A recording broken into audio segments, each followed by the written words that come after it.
O controle de escopo de um projeto ele tem como objetivo apurar a realização do trabalho, garantindo que esse vai ser executado em sua totalidade e que as entregas elas serão aceitas ao longo do tempo. Durante a execução do projeto, dois processos relacionados à gestão do escopo vão se destacar. O primeiro diz respeito à validação do escopo e o segundo ao monitoramento e controle.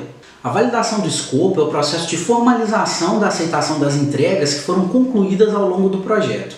Esse processo ele vai acabar por aumentar a probabilidade de aceitação final do projeto através da validação de cada entrega que é executada. Ele é feito normalmente através de inspeções e essas inspeções elas vão ser novamente tratadas quando nós estivermos falando a respeito de qualidade em uma outra aula. Esse processo ele pode resultar em duas coisas, ou na aceitação da entrega ou em uma solicitação de mudança. A mudança de escopo com relação à linha de base ela precisa ser monitorada e controlada, senão ela pode se tornar um dos maiores problemas da execução do projeto. Para se controlar o escopo é necessário monitorar o progresso das entregas do projeto e gerenciar as mudanças para que tenham o seu impacto conhecido e controlado ao longo do ciclo de vida. Para isso a gente deve atuar por meio de um processo de verificação de desvios. Esse processo ele precisa ser pautado na análise de variação entre o que está sendo executado e a linha de base do escopo. As alterações elas deverão ser processadas de forma integrada, verificando os impactos tanto em termos de custo como em termos de prazo, qualidade, risco e entre outros diversos fatores que acabam influenciando no projeto. No que tange a esse controle, dois pontos de atenção eles devem ser ressaltados.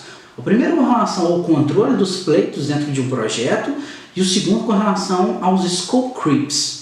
Primeiramente, com relação ao controle de pleitos, nós podemos dizer que ao longo da execução dos projetos é algo corriqueiro, embora não seja desejável, que os contratos de prestação de serviço não considerem de forma integral todo o escopo necessário para a execução dos trabalhos que foram contratados. Além disso, a imprevisibilidade de alguns projetos elas fazem com que itens que dificilmente seriam previstos no detalhamento inicial do escopo, mais tarde eles tenham que ser considerados. Isso acaba por fazer com que muitos contratos eles precisem ser renegociados ao longo de sua execução.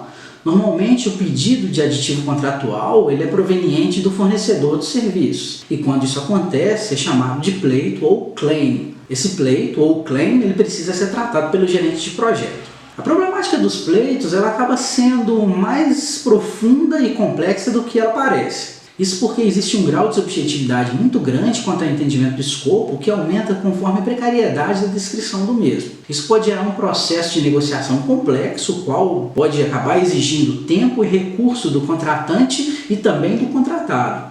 Dada essa grande complexidade, algumas medidas elas podem ser tomadas para evitar maiores complicações ao longo do projeto e uma negociação de pleito mais saudável para ambas as organizações. Uma primeira coisa relacionada às boas práticas de projeto seria manter os registros adequados das atividades fora de escopo que estão sendo executadas. Isso faz com que seja mais fácil de montar um pleito e de que ele seja analisado para sua aprovação.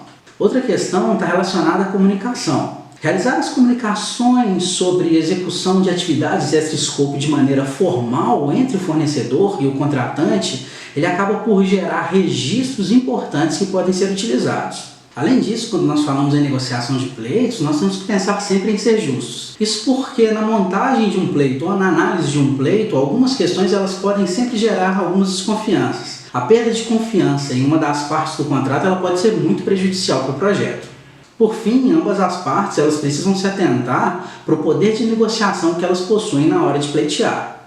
Por exemplo, imagine que eu tenho uma empresa e essa empresa ela vai realizar uma determinada atividade e essa atividade ela não consta dentro do contrato. Se essa empresa ela parte para a negociação antes da execução, eu tenho um cenário onde o fornecedor ele tem um poder de negociação muito maior do que o cliente. Nisso ele pode pensar em colocar um preço mais justo para aquela demanda.